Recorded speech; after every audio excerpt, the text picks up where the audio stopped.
লোকনাথ বড়ুয়া সেখান থেকে প্রাথমিক শিক্ষা সম্পন্ন করেন। প্রব্রজা জীবন। প্রাথমিক শিক্ষা শেষ করার পর লোকনাথ বড়ুয়া ভিক্ষু শরণানন্দের সংস্পর্শ থেকে সদ্ধর্ম শিক্ষা ও আচার আচরণের প্রতি খুবই মনোযোগী হয়ে পড়েন।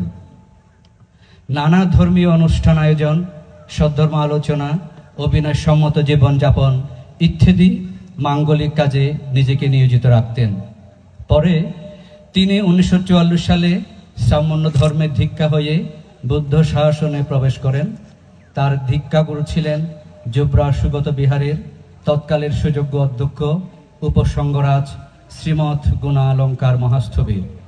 প্রব্রজা গ্রহণের পর লোকনাথ বড়ুয়ার নাম হয় জ্ঞানশ্রী, যার অর্থ চমৎকার জ্ঞানের সুকর্য।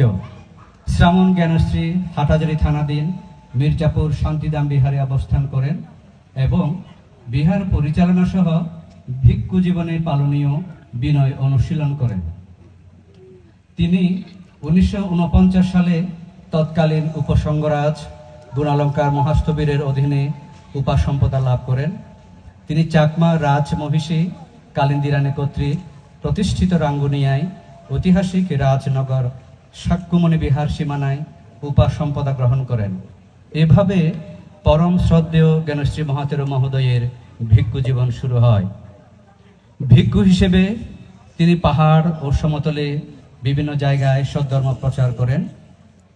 বৌদ্ধদের সর্বোচ্চ ধর্মীয় গুরু হিসেবে তিনি 2020 সালে বাংলাদেশ সংঘরাজ ভিক্ষু মহাসভার মহামান্য ত্রয়োদশ সংঘরাজ হিসেবে নির্বাচিত হন।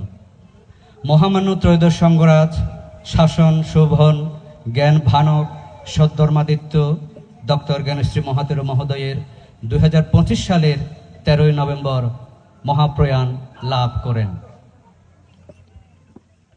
পাহাড়ে পরম শ্রদ্ধেয় জ্ঞানশ্রী মহাতেরো মহোদয়ের আগমন।